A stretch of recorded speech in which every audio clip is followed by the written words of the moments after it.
యెషయా ప్రవచన గ్రంథము 53వ అధ్యాయము 5వ వచనాన్ని చదువుతూ ఉన్నాం.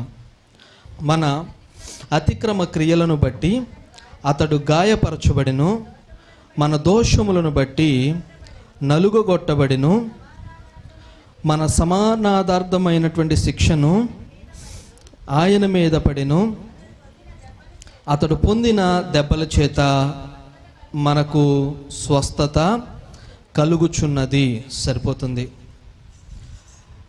ఈ ప్రవచనము యేసు ప్రభు వారు జన్మించక మునుపే ప్రవచింపబడినటువంటి ఒక ప్రవచనంగా మనం చూస్తూ ఉన్నాం.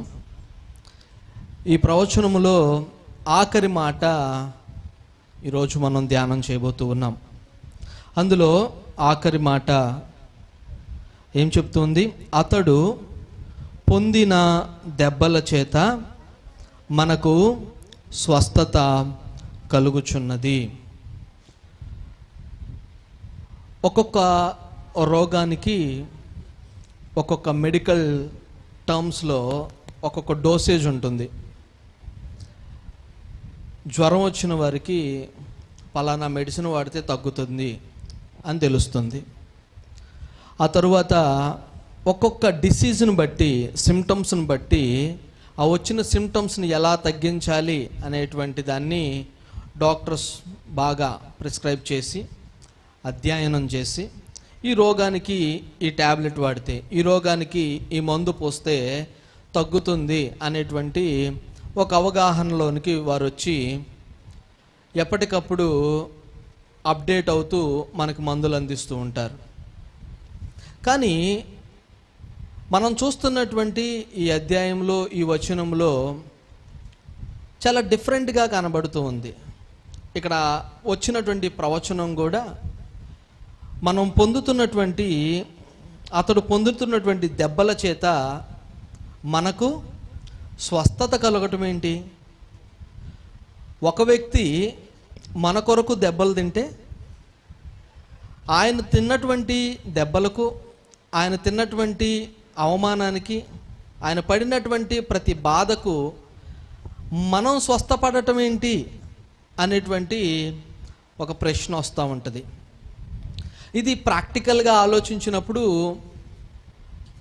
ఈ ఐడియాని ఒకవేళ ఇది ఇంప్లిమెంట్ చేయాలి అని తీసుకొచ్చినప్పుడు ప్రాక్టికల్గా ఇది ఎలా వర్కౌట్ అవుతుంది అని అందరూ నవ్వుకుంటూ ఉంటారు. యూబర్ అనేటువంటి ఒక కాన్సెప్ట్ని తీసుకొచ్చినప్పుడు బహుశా అందరు నవ్వుకునే ఉంటారు. ఎందుకంటే ఈ ఐడియా చెప్పినప్పుడు కారు లేదంటాడు, కారులో మనుషులను తీసుకెళ్తామంటారు, డ్రైవర్ లేరంటారు, డ్రైవర్లని తీసుకెళ్దామంటారు, అసలు సెటప్ ఏమీ కనబడట్లేదు కానీ అంతా ఏదో ఉన్నట్టుగా కనబడుతుంది, ఏంటిది అని అందరూ బహుశా నవ్వుకుని ఉండొచ్చు ఫస్ట్గా ఆ ఐడియాని ఇంప్లిమెంట్ చేయడానికి వచ్చినప్పుడు.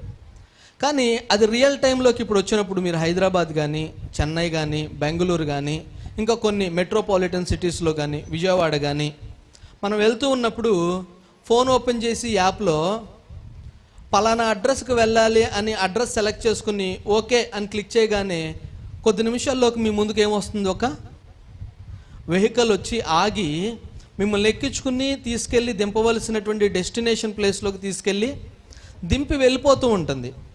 అది కాన్సెప్ట్గా వచ్చినప్పుడు మాత్రం ఏంటిది, అసలు ఏమీ లేనటువంటి దాన్ని తీసుకొచ్చి ఇంప్లిమెంట్ చేస్తున్నారు అన్నటువంటిది ఒక అవగాహన లేనటువంటి వారు మాట్లాడతారు. ఎందుకంటే యూబర్ పెట్టిన ఆయన దగ్గర కారులు లేవు, కారు ఎవరిదో వస్తుంది, ఎక్కే వ్యక్తి ఎవరో, అంతా ఒక చోటకు తీసుకొచ్చి ఒక చోట క్లబ్ చేసి ఐడియాని ఇంప్లిమెంట్ చేసేసరికి అది ఇంప్లిమెంట్ అయ్యి క్లిక్ అయ్యి అందరికి అర్థమయ్యేసరికి ఓ ఇదేదో బాగుంది కదా అనిపించి మనం కూడా ఇలాంటిది ఏదన్నా చేస్తే బాగుండు అని తర్వాత ర్యాపిడో అది ఇది కొన్ని వచ్చినాయి కదా.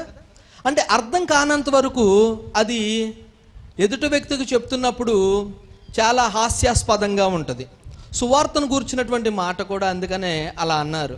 సువార్త అర్థం అవ్వకపోతే అది హాస్యంగా ఉంటుంది, అది చాలా తేలికగా, చాలా తక్కువైనటువంటిదిగా కనబడుతుంటుంది. కానీ దాన్ని తెలుసుకున్నటువంటి మనకు దేవుని శక్తిగా అది నిరూపించబడింది. ఈ ప్రవచనం చదువుతున్నప్పుడు తెలియనటువంటి వారికి ఈ మాట కూడా మనం ఇందాక చెప్పుకున్నటువంటి యోబర్ లాగానే ఉంటుంది. ఏంటిదంతా గజిబిజిగా ఉంది, గందరగోళంగా ఉంది, అసలు ఇది ఎలా సాధ్యమవుతుంది అని అర్థం అవనటువంటి పరిస్థితుల్లోనే కనబడుతూ ఉంటుంది. కానీ దీన్ని దీక్షగా మనం చదివి అర్థం చేసుకున్నట్లయితే ఇది ఒక గొప్ప సత్యముగా మనకు దేవుడు చూపిస్తున్నట్లుగా అర్థమవుతూ ఉంటుంది. మరలా ఈ మాట, చివరి మాటను మనం చదువుకుంటున్నాం చూడండి. అతడు పొందిన దెబ్బల చేత మనకు స్వస్థత కలుగుచున్నది. ఎవరో ఒక వ్యక్తి ఉన్నారు, ఆయన పొందినటువంటి దెబ్బల వలన మనకు స్వస్థత కలుగుచున్నది. ఎలాగున ఇది స్వస్థత జరుగుతుంది? ఎలాగున ఒక వ్యక్తి మరణించడాన్ని బట్టో, ఒక వ్యక్తి దెబ్బలు తినడాన్ని బట్టో మరొక వ్యక్తి స్వస్థత నొందుతున్నారు? ఇది చెప్పడానికే చాలా నవ్వులాటగా, హాస్యాస్పదంగా కనబడుతుంది అన్నటువంటి లోకస్తుల్లో ఉన్నటువంటి మాట చాలా రకాలుగా వినబడుతూ ఉంటుంది. ఒకసారి మనం యోహాను సువార్త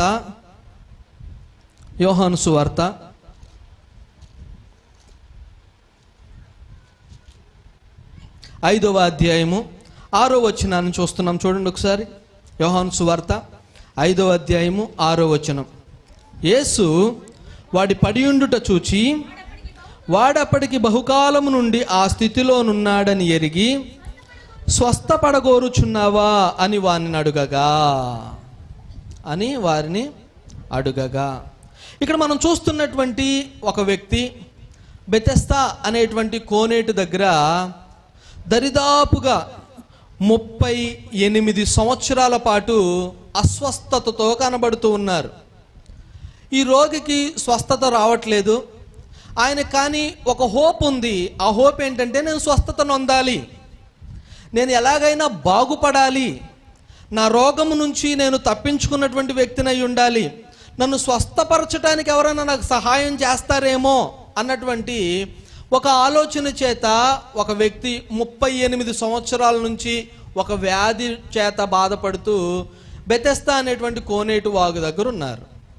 అసలు ఈ కోనేటి వాగు దగ్గర ఎందుకు ఉండాలి అంటే, ఉదయకాలాన్న దేవదూత వచ్చి నీటిని కదిపిన తర్వాత, కోనేటి నీటిని కదిపిన తర్వాత మొట్టమొదటిగా ఎవరైతే ఆ కోనేటిలో దిగుతారో ఆ వ్యక్తి స్వస్థత పొందటాన్ని అక్కడ గమనిస్తూ ఉన్నారు జనాలు.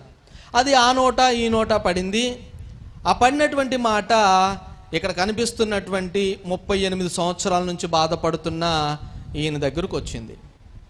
ఆయన కూడా ప్రయత్నం చేస్తూ ఉన్నారు. నేను ఏదో ఒక రీతిగా నేను స్వస్థత నొందాలి, నేను ఏదో ఒక రీతిగా నా జీవితాన్ని నేను మరలా సరి చేసుకోవాలి, నేను మరలా కట్టబడాలి, నేను నూతన పరచబడాలి. ఇది ఈయనకున్నటువంటి ఆలోచన మంచిగా ఉండాలి అనుకోవటం మంచిదే, కానీ దాన్ని ఇంప్లిమెంట్ చేయకపోతే వచ్చేటువంటి ప్రాబ్లం ఏంటంటే టైం గ్యాప్ వచ్చేస్తూ ఉంటుంది. చూడండి, ఆయన బాగుపడాలి, స్వస్థత నొందాలి అని ఎప్పుడు అనుకుని ఉంటారు? ఆయన అనారోగ్యంతో బాధపడుతున్నప్పుడే అనుకుని ఉంటారు. అంటే ఆయన అనుకున్న కాలము నుంచి 38 సంవత్సరాల పాటు ఆయనకు స్వస్థత కలగలేదు. ఆయన బాగుపడినటువంటి రుజువులు మనకు కనబడట్లేదు. From past 38 years he's waiting. గత 38 సంవత్సరాల నుంచి అదే పనిగా ఎదురు చూస్తూ ఉన్నారు, నేను స్వస్థత నొందాలి, నేను బాగుపడాలి అని. ఇక్కడ ఉన్నటువంటి చాలామందికి చాలా రకాలైనటువంటి బాధలు ఉంటాయి. కొన్ని సంవత్సరాల నుంచి ఆ బాధలను బట్టో, ఆ ఇబ్బందిని బట్టో, దీని నుంచి నేను బయటపడితే ఎంత బాగుంటుంది అన్నటువంటి ఆలోచన కలుగుతూ ఉంటుంది. అనేటువంటి ఆలోచన అందరికీ ఉంటూనే ఉంటుంది. అప్పుల బాధలో కొంతమంది ఉంటారు. ఆ అప్పుల్లో నుంచి మేము బయటపడితే ఎంత బాగుండు అనేటువంటి ఆలోచన ఉంటుంది. ఎవరికో ఒక రకమైనటువంటి వ్యాధి ఉంటుంది, ఆ వ్యాధి నుంచి బయటపడితే బాగుండు అన్నటువంటి ఆలోచన కూడా కనబడుతూ ఉంటుంది. ఇంకా ఇంట్లో ఉన్నటువంటి సమస్యలను బట్టి బాధపడేటువంటి వారు ఉంటారు. ఆ సమస్యల నుంచి మేము త్వరగా బయటపడితే ఎంత బాగుండు అని అనుకుంటారు కానీ అనుకున్నటువంటి దాని నుంచి ఇంకా బయటపడకుండా అదే ప్రతి సంవత్సరం కంటిన్యూ అవుతూనే కనబడుతూ ఉంటారు. ఈ వ్యక్తి జీవితం కూడా అలాగే కనబడుతూ ఉంది. ఆయనకు స్వస్థత కావాలి, కానీ స్వస్థత ఆయనకు దొరకట్లేదు. ఆయనకున్నటువంటి ప్రతి ప్రయత్నం చేస్తూ ఉన్నారు, ఏదో ఒక రీతిగా నేను బాగుపడాలి అని. ఎక్కడో విన్నటువంటి ఒక మాటను బట్టి ఆ కోనేటి వాగులో మొట్టమొదట దిగితే బాగుపడతావు అని చెప్పినప్పుడు అక్కడ కూడా వస్తూ ఉన్నారు, కానీ అక్కడ కూడా బాగుపడలేనటువంటి పరిస్థితుల్లోనే ఆయన నుంచుండిపోయారు. ఇప్పుడు ఆ వ్యక్తి యొక్క జీవితం అంతా ఎంత బాధతో ఉండుంటుంది, ఆ వ్యక్తి జీవితము ఎంత నిరాశకు లోనైపోయి ఉంటుంది. కానీ ఆయన పట్టు వదలలేదు. 38 సంవత్సరాలు అవుతున్నా ఆ కోనేటి వాగు దగ్గర ఒక్కసారైనా సరే నాకు ఛాన్స్ రాకపోతుందా అన్నటువంటి ఒక ఆలోచనతో ఆయన ముందుకు కొనసాగించబడటాన్ని మనం గమనిస్తున్నాము తప్ప ఆయన ఎక్కడ నిరాశపడిపోయి ఇక నా జీవితము అయిపోయింది, నా జీవితంలో నేను ఇక బాగుపడను అన్నటువంటి ఆశను కోల్పోయినటువంటి వ్యక్తిగా ఆయన మనకు కనబడట్లేదు. He has a faith. ఆయనకు ఒక విశ్వాసం ఉంది, నేను ఎప్పటికైనా స్వస్థపడతాను అని. మనకున్నటువంటి సమస్యలను బట్టి మనం ఒక్కొక్కసారి గివప్ చేసేస్తూ ఉంటాం. చిచి ఇది నా వల్ల కాదు, ఇక ఇది నేను చేయలేను, ఇది నేను ఎంతగా అనుకుంటున్నా నా వల్ల అవ్వట్లేదు, నాకు కన్నీరే మిగిలింది తప్ప నా చెంపల మీద ఆనంద బాష్పాలు కారేటువంటి ఒక రోజు నా జీవితంలో వస్తుంది అని నేను అనుకోవట్లేదు అని గివప్ చేసేస్తూ ఉంటారు. కొంతమంది గివప్ చేసేస్తూ ఉంటారు. ఉన్నటువంటి ప్రతి సమస్యను బట్టి కొంతమంది కొంతకాలం వెయిట్ చేసి the give up.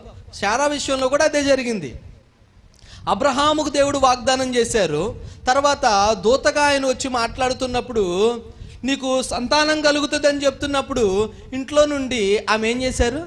She started laughing, నవ్వుకున్నారు. ఎందుకంటే ఇప్పుడు చైల్డ్ని బేర్ చేయటానికి నా యొక్క ఆయుష్ కానీ నాకున్నటువంటి శరీరము కానీ సహకరించే పరిస్థితిలో లేదు, ఇంకా నాకు బిడ్డ ఎక్కడ పుడతారు అన్నటువంటి ఒక పరిస్థితిలోనికి ఆమె నడిపించబడిపోయారు. అందును బట్టి ఆమెకు హోప్ లేనటువంటి పరిస్థితి, ఇంకా నాకు బిడ్డలు పుట్టరు అనేటువంటి పరిస్థితి. చాలామంది ఒకవేళ ఆ గివప్ చేసేసినటువంటి పరిస్థితిలో ఉన్నారేమో. శారాని ఈరోజు మీకు గుర్తు చేస్తూ ఉన్నారు. My dear brother and sister, if God can do some miracle to శారాకు దేవుడు ఒక చక్కటి మిరాకిల్ చేసినప్పుడు మన జీవితంలో చేయటానికి అవకాశం లేదంటారా? ఖచ్చితంగా అవకాశము ఉంది అని గుర్తుపెట్టుకోవాలి. నువ్వు వదిలిపెట్టాల్సినటువంటి పరిస్థితి లేదు. ఇక్కడ మనం చూస్తున్నటువంటి ఈ అస్వస్థత ఉన్నటువంటి వ్యక్తి ఎదురు చూస్తూ ఉన్నారు. I need some help. ఈ లోకము ఈరోజు ప్రపంచం అంతా తిరుగుతుంది దేనికంటే? శాంతి కోసం, సమాధానం కోసం. ఎక్కడా దొరకట్లేదు. కానీ ప్రతి ఒక్కరికి శాంతి సమాధానము అవసరమై ఉన్నది. ప్రతి ఒక్కరు కుటుంబము నీతిగా న్యాయంగా బ్రతకాలి అని కోరుకుంటారు, కానీ దానిలోనికి నడిపించబడలేకపోతూ ఉంటారు. ప్రతి ఒక్కరికి ఒక కోరిక ఉంటుంది, కానీ అది నెరవేరలేకుండా ఉంటుంది. దేవుడు ఈరోజు ఈ వ్యక్తి దగ్గరకు వచ్చారు, ఈ కోనేటి దగ్గర ఉన్నటువంటి వ్యక్తి దగ్గరకు వచ్చి డైరెక్ట్గా మాట్లాడుతూ ఉన్నారు. ఏం మాట్లాడుతున్నారు? నీవు స్వస్థ పొందాలి అని కోరుకుంటున్నావా? నువ్వు స్వస్థత నొందాలి అనుకుంటున్నావా అని అడిగినప్పుడు వెంటనే ఆయన చెప్పినటువంటి సమాధానం, అయ్యా నేను ప్రతిసారి ప్రయత్నం చేస్తూ ఉన్నా, ఏదో ఒక పుణ్యకార్యం చేయాలని కోరుకుంటారు. ఆ చేసినటువంటి ప్రతి పుణ్యకార్యము వారి పుణ్యక్షేత్రానికి తీసుకువెళతే అని విశ్వాసంలో ఉంటారు, కానీ అది బైబిల్ ప్రకారం పుణ్యక్షేత్రానికి తీసుకెళ్లేటువంటిది కాదు, వారి రక్షణలోనికి నడిపించేటువంటిది కాదు. ఆయన రక్షణలోనికి నడిపించబడాలి అంటే ఒక వ్యక్తి అవసరమై ఉన్నారు. ఈ కోనేటిలో ఉన్నటువంటి వ్యక్తికి అవసరమయ్యేలాగానే we do so many things. చాలా రకాలైనటువంటి కార్యాలు చేయడానికి మనం ప్రయత్నం చేస్తూ ఉంటాం. పుణ్యక్షేత్రాలకు తిరుగుతూ ఉంటారు, తర్వాత అన్నదానాలు చేస్తూ ఉంటారు, ఇంకా మనకున్నటువంటి పరిస్థితిని బట్టి కొంచెం ఎక్కువగా డబ్బులు ఉన్నట్లయితే ఏయో ఒక యజ్ఞ యాగాదులు చేస్తూ ఉంటారు, ఇంకా రకరకాలైనటువంటి కార్యాలు కూడా చేస్తూ ఉంటారు. ఈ కార్యాలన్నీ ఒక వ్యక్తికి రక్షణ, ఒక వ్యక్తికి స్వస్థతను ఇస్తాయా అంటే బైబిల్ ప్రకారం స్వస్థత కలగటం అసాధ్యము. ఎందుకంటే ఒక వ్యక్తి మీద తప్పు మోపబడినప్పుడు ఆ తప్పు ఎప్పటికీ తప్పుగానే పరిగణించబడుతుంది. ధర్మశాస్త్రము ఎప్పుడు ఏం చెప్తుందంటే, ఒక వ్యక్తి పాపి అయి ఉంటే ఆ వ్యక్తి పాపి, ఆ పాపము నుండి వచ్చేటువంటి జీతము మరణమే కాబట్టి అతనికి మరణమే తథ్యము తప్ప దాన్ని కొట్టివేయడానికి అవకాశము లేదు. ధర్మశాస్త్రము ఏది చేయజాలకపోయినో దానిని చేయటానికే స్వస్థపరిచేటువంటి దేవుడు వచ్చారు. ఆయన స్వస్థపరచటం ముందు ఎలా ప్రారంభించారంటే శరీరముతో ప్రారంభించారు. ఆయన అనేక మంది గుడ్డివారిని బాగు చేశారు. ఆయన అనేక మంది కుంటివారిని బాగు చేశారు. ఆయన అనేక మంది చెవిటి వారిని బాగు చేశారు. అనేక మంది లెప్రసీతో ఉన్నటువంటి వారిని బాగు చేశారు. కుష్ఠరోగులను బాగు చేశారు. చనిపోయిన వారిని తిరిగి లేపారు. ఎందుకంటే he started teaching what exactly, అసలు ఆయన ఏది చేయగోరుతున్నారో దాన్ని చెప్పడానికి ముందు షాడోగా ఉన్నటువంటి దాన్ని నెరవేర్చుకుంటూ వచ్చారు. ఏబిసిడీలు తెలియకపోతే ఇంజనీరింగ్ ఎలా చదువుతాడు బిడ్డ? డాక్టర్ ఎలా చదువుతారు? మెడిసిన్ ఎలా చదువుతారు? ఒక సిఏ ఎలా అవుతారు? ముందు ఏం కావాలి ఆ వ్యక్తికి? ఫస్ట్ ఇనీషియల్గా వేయవలసినటువంటి అడుగులు కావాలి. అది నేర్పించడం ప్రారంభించారు. ముందు ఏం చేయటం ప్రారంభించారంటే శరీర స్వస్థత చేయటం ప్రారంభించారు. ఆయన చేయవలసింది ఏంటంటే ఆత్మకు స్వస్థత. చనిపోబోతున్నటువంటి ప్రతి ఆత్మను స్వస్థపరచటం ఆయన ప్రధానమైనటువంటి వైద్యునిగా చేయవలసినటువంటి డ్యూటీ. దాని కొరకు ప్రాణం పెట్టడానికి కూడా ఆయన ఇష్టపడుతూ ఉన్నారు. అది ఎలా చేయాలి ఏంటి అనేటువంటిది తండ్రి నిర్ణయించారు. నిర్ణయించిన దాన్ని అది చేయటానికే కుమారుడు ఈ లోకంలోనికి పంపించబడ్డారు, వచ్చి ఉన్నారు. ఇప్పుడు ఈయన చేస్తున్నటువంటిది ఏంటంటే నువ్వు స్వస్థపడాలి అనుకుంటున్నావా బిడ్డ? చాలామందికి స్వస్థత పొందడం అంటే ఇష్టం కదా. ఎంతవరకు ఆ బాధను భరిస్తాం? ఎంతవరకు ఆ శాపాన్ని మన భుజాల మీద వేసుకుని నడిపించుకుంటూ వెళ్తాం? మన పితరుల నుంచి ఎప్పటి నుంచో వస్తున్నటువంటి శాపాలు ఉన్నాయి. ఆ పితరుల నుంచి వస్తున్నటువంటి వాటన్నిటిని ఇంకా భుజాల మీద వేసుకుని ఆ పాపాన్ని, ఆ శాపాన్ని, ఆ దరిద్రాన్ని, ఆకున్నటువంటి ఆ బలహీనతల్ని భుజాల మీద వేసుకుని ఇంకా మోసుకుంటూ పోతూ ఏదో ఒక రకమైనటువంటి బాధ, ఏదో రకమైనటువంటి అవిధేయత, ఏదో ఒక రకమైనటువంటి ఇబ్బంది అది మనకు ముందుకు కొనసాగించనుకుండా ఎక్కడో ఆపివేస్తూ ఏదో ఒక బాధ మనసులో ఎక్కడో నిలిచిపోయినటువంటి ఆ బాధను ఈరోజు దేవుడు అడుగుతూ ఉన్నారు. స్వస్థపడాలనుకుంటున్నావా బిడ్డ? స్వస్థపడాలనుకుంటున్నావా? నువ్వు స్వస్థత పొందాలి అనుకుంటున్నట్లయితే దేవుడు నీకు ఒక చక్కటి తరుణాన్ని ఇవ్వబోతూ ఉన్నారు. దీనికి ముందు అధ్యాయంలో కూడా చక్కటి ఒక బావి దగ్గరికి వెళ్ళి స్త్రీతో మాట్లాడుతూ ఉంటారు. ప్రభువారేమో ఆత్మీయ సత్యాన్ని మాట్లాడుతుంటే ఆ స్త్రీ ఏమో లోకములో ఉన్నటువంటి పరిస్థితిని మాట్లాడుతూ ఉంటారు.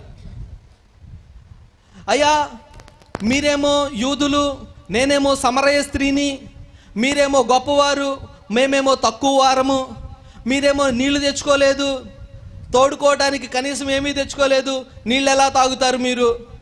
కొంచెం నీళ్ళు ఇవ్వమ్మా అంటే ఇవి మాట్లాడుతున్నటువంటి మాటలన్నీ ఎలా ఉన్నాయి? లోకానుసారమైనటువంటి మాటలు ఉన్నాయి. దేవుడేం మాట్లాడుతున్నారు? నేను ఇచ్చినటువంటి నీళ్లు నువ్వు ఒక్కసారి తాగితే, నేను ఇస్తున్నటువంటి స్వస్థత నువ్వు ఒక్కసారి పొందుకుంటే, ఆ స్వస్థత నుంచి ఇక విడుదల చేయటానికి, లేకపోతే ఆ స్వస్థత నుంచి నువ్వు మరలా రోగంలోకి పోవటానికి అవకాశం లేకుండా నిన్ను స్వస్థపరచడానికి నేను వచ్చాను అని ఆ బిడ్డతో దేవుడు మాట్లాడుతుంటే ఆమె ఏమంటున్నారు? అయ్యా, నువ్వు ఎలా తాగుతావు మా నీళ్ళు? నువ్వేమీ తెచ్చుకోలేదేంటి? అంటే మన ఆలోచనలు లిమిట్ చేసుకున్నటువంటి వారంగా మనం ఉండిపోతూ ఉంటాం. వి లిమిట్ అవర్ థింకింగ్. దాన్నే దేవుడు ఇంకా ఆమెకు విడమర్చి చెప్తూ ఉన్నారు. అందుకనే అమ్మా, నేను ఇచ్చేటువంటి జీవజలపు ఊటను నువ్వు తాగినట్లయితే ఇక జీవితంలో నీకు అవసరం లేదు ఆ జీవజలపు ఊట. ఒక్కసారి పొందుకుంటే చాలు, you will be forever. నీకు ఇంకా జీవితకాలం నీకు దాహం అయ్యేదమ్మా. నువ్వు దేవుణ్ణి తెలుసుకున్నట్లయితే ఇక నీకు జీవితకాలం ఆ దాహం అయ్యదు. నువ్వు ఆ స్వస్థత ఒక్కసారి పొందుకున్నట్లయితే ఇక నీకు జీవితకాలం ఆ రోగం రావడానికి అవకాశం లేదు. నువ్వు సరైనటువంటి భక్తిలో కట్టబడినంత కాలం నీలో రోగం ప్రవేశించడానికి అవకాశమే లేదు. అందుకనే దేవుడు మాట్లాడుతూ ఉన్నారు సమరయ స్త్రీతో కూడా. కానీ ఆమె ఆలోచన లిమిటెడ్గా ఉండిపోయి ఆమెకు అర్థం కావట్లేదు. ఆమె ఏమంటున్నారు? నేను నీకు శాశ్వత కాలం దప్పిక ఉండకుండా ఉండేటువంటి నీళ్ళు ఇస్తానంటే ఆమె ఏమంటున్నారు? అయ్యా, ఈ బావి చాలా లోతైనది. అయ్యా, ఈ బావి చాలా లోతైనది. ఇక్కడ యేసుప్రభు వారు శరీరానికి సంబంధించినటువంటి రోగాన్ని, ఆత్మకు సంబంధించిన రోగాన్ని రెండిటిని ఒకేసారి స్వస్థపరచడానికి ఇష్టపడుతూ ఉన్నారు. అందుకనే శరీరానుసారమైనటువంటి పరిస్థితిని తీసుకొచ్చి ఆమెను ఆత్మతో బలపరచడానికి ఇష్టపడ్డారు. నీ పెనిమిటిని పిలుచుకురా అమ్మా, నాకు పెనిమిటిలు లేరు, నీకు 5 పెనిమిటులు ఉన్నారు, తీసుకునిరా. మీరు చెప్పింది నిజమే, మీరే నిజమైనటువంటి రక్షకుడా, నాకు కావాలి, ఆ జీవజలపు ఓట కావాలి. ఆమెలో ఇప్పటి వరకు ఏముంది? పాపము అనేటువంటి ఆ యొక్క రోగము ఆమెను క్షీణింపజేస్తూ ఉంది. బయటకు కనబడుతున్నప్పుడు మాత్రం చక్కగా స్వస్థత పడినట్టుగానే కనబడుతూ ఉన్నారు, కానీ లోపల ఉన్నటువంటి ఆ ఆత్మీయ రోగము ప్రభువారి కంటికి మాత్రమే కనిపిస్తుంది. ప్రభువారి కంటికి మాత్రమే కనిపిస్తుంది. ఆమెను స్వస్థపరచాలని దేవుడు కోరుకున్నారు. ఇప్పుడు అందుకనే బావి దగ్గరకు వచ్చారు. నేను ఇచ్చేటువంటి నీళ్ళు నువ్వు తాగితే, నేను ఇస్తున్నటువంటి మెడిసిన్ నువ్వు తీసుకుంటే ఇక ఎన్నటికీ నువ్వు దప్పికొనవు బిడ్డ, దప్పికొనవు. She's ready to accept that. ఇప్పుడు చాలామందికి సువార్తను గురించినటువంటి సత్యం తెలుసు, యేసు ప్రభు దేవుడు అని తెలుసు, యేసు ప్రభు పొందినటువంటి రక్తంలో నుంచి, ఆ విడుదలైనటువంటి ఆ రక్తంలో నుంచే, ఆ రక్తమే మనల్ని స్వస్థపరుస్తుంది అని తెలుసు. ఆ రక్తాన్ని మనం తీసుకోగలిగితే మనం స్వస్థత నొందుతామని తెలుసు కూడా కొంతమంది ఆగిపోతూ ఉంటారు. కానీ ఈ యొక్క స్త్రీ అలా కనబడట్లేదు. She's ready to accept that. ఆమె తీసుకోవడానికి సిద్ధపడ్డారు, ఇష్టపడ్డారు, ప్రభువును సొంత రక్షకునిగా అంగీకరించారు. ఆమెకు ఇవ్వవలసినటువంటి రక్షణ ఆమెకు అందించబడింది. ఆమె పొందుకోవలసినటువంటి రక్షణ ఆమెకు అందించబడింది. ఎందుకంటే స్వీకరించడానికి ఇష్టపూర్వకమైనటువంటి మనసు ఉండాలి. ఇది బలవంతంగా చేసేటువంటిది కాదు, ఇది బలవంతంగా ఇచ్చేటువంటి స్వస్థత కాదు. మా అమ్మాయో అబ్బాయో మెడిసిన్ వేసుకోవట్లేదు, జ్వరం వచ్చింది, అప్పుడు మమ్మీ ఏం చేస్తారు? బలవంతంగా మెడిసిన్ పోయాలి. కానీ ఇక్కడ ఉన్నటువంటి స్వస్థత బలవంతంగా ఇచ్చేటువంటి స్వస్థత కాదు, ఇది ఇష్టపూర్వకంగా తీసుకోవలసినటువంటి స్వస్థత. ఇష్టపూర్వకంగా అడగాలి. అందుకనే ప్రభువారు ఈ వ్యక్తితో మాట్లాడుతూ అడుగుతున్నారు, అయ్యా 38 సంవత్సరాల నుంచి నువ్వు బాధపడుతున్నావు, స్వస్థ పొందగోరుచున్నావా అని అడిగినప్పుడు ఆయన ఏమన్నారు? నేను స్వస్థత పొందటానికి రెడీగా ఉన్నానయ్యా, నాకు కావాలి ఆ స్వస్థత. నా హృదయము పాపముతో, శాంతి లేక, అసమాధానముతో, చింతతో, ఈ లోకములో ఉన్నటువంటి ప్రతి విధమైనటువంటి పాపమును నా హృదయంలో పెట్టుకుని ఇక ఈ భారాన్ని నేను మోయలేకపోతున్నాను, ఈ భారం నాకు చాలా భారంగా ఉంది, దీన్ని బట్టి నేను చింతిస్తూ ఉన్నాను, కానీ విడుదల పొందాలనుకుంటున్నా, పొందలేకపోతున్నా. అదే నా ప్రాబ్లం. నేను ఎన్నో ప్రయత్నాలు చేస్తూ ఉన్నా, ఎన్నో పుణ్యక్షేత్రాలు తిరుగుతూ ఉన్నా, ఎన్నో రకాలైనటువంటి క్రియలు చేస్తూ ఉన్నా, ఎన్నో రకాలైనటువంటి అన్నదాన కార్యక్రమాలు చేస్తున్నా, ఇవేమి చేసినా నా జీవితంలోనికి శాంతి సమాధానం రావట్లా, నాలో ఉన్నటువంటి బాధ పోవట్లా, నాలో ఉన్నటువంటి వేదన తగ్గట్లేదు, నాకున్నటువంటి ఈ అస్వస్థత నన్ను స్వస్థపరిచే దారి నాకు చూపించట్లేదు, మీరేమైనా చేయగలుగుతారా? అప్పుడు ప్రభువారు అన్నారు, బిడ్డ దీని గురించి నువ్వు బాధపడుతున్నావు, బాధపడొద్దు. ఎందుకో తెలుసా? కలువరి సిలువలో నీ కొరకు నేను ఎప్పుడో రక్తాన్ని కార్చుంచాను, నేను కార్చినటువంటి ఆ రక్తము నుండి నీకు విడుదల, నేను కార్చినటువంటి ఆ రక్తము నుంచే నీకు స్వస్థత, నేను కార్చినటువంటి ఆ రక్తము నుంచే నీలో ఉన్నటువంటి ప్రతి విధమైనటువంటి ఆ పాపము కొట్టివేయబడి నూతన పరచబడి నిన్ను ఒక నూతన శక్తిగా నిలబెడుతుంది. అది దేవుడు వాగ్దానం చేసినటువంటి ఆ వాగ్దానం. ఆయన పొందినటువంటి దెబ్బల నుంచి మనకు విడుదల, ఆయన పొందినటువంటి రక్తము నుంచి, ఆయన కార్చినటువంటి ఆ రక్తము నుంచే మనకు స్వస్థత. ఆ రక్తము కార్చబడకపోతే ఈరోజు మనం స్వస్థపడటానికి అవకాశం లేదు. ఒక వ్యక్తి కావాలి, ధర్మశాస్త్రము ఎప్పుడు ఘోషిస్తూ ఉంది, తప్పు చేసిన వ్యక్తి ఖచ్చితంగా శిక్షకు అర్హుడే, పాపానికి బానిసైనటువంటి వ్యక్తి మరణానికి అర్హుడే. అందుకనే నేను చేసినటువంటి ఆ పాపమును, ఆ పాప భారమును ఆయన భుజముల మీద వేసుకొని, ఆయన భుజముల మీద మోపటం తండ్రికి ఇష్టమైంది, అభిష్టమైందంట. అంటే ఎంతగానో ఇష్టమైంది ఆ తండ్రికి, కుమారుని మీద ఆ పాపమును మోపడం ఇష్టమైంది. కాబట్టే మనము చేసినటువంటి ప్రతి పాపాన్ని ఆయన భుజముల మీద మోపి, హిబ్రూ గ్రంథకర్త అందుకని అంటారు, it's a one time job. ప్రతిసారి గొర్రెలను బలికి తీసుకెళ్లాల్సిన అవసరం లేదు, ఎందుకంటే బలి పశువుగా ఆయన ఒక్కమారే శిక్షకు తీసుకొని ఆయన మన కొరకు ప్రాణం పెట్టి ఉన్నారు. ప్రాణం పెట్టి ఉన్నారు.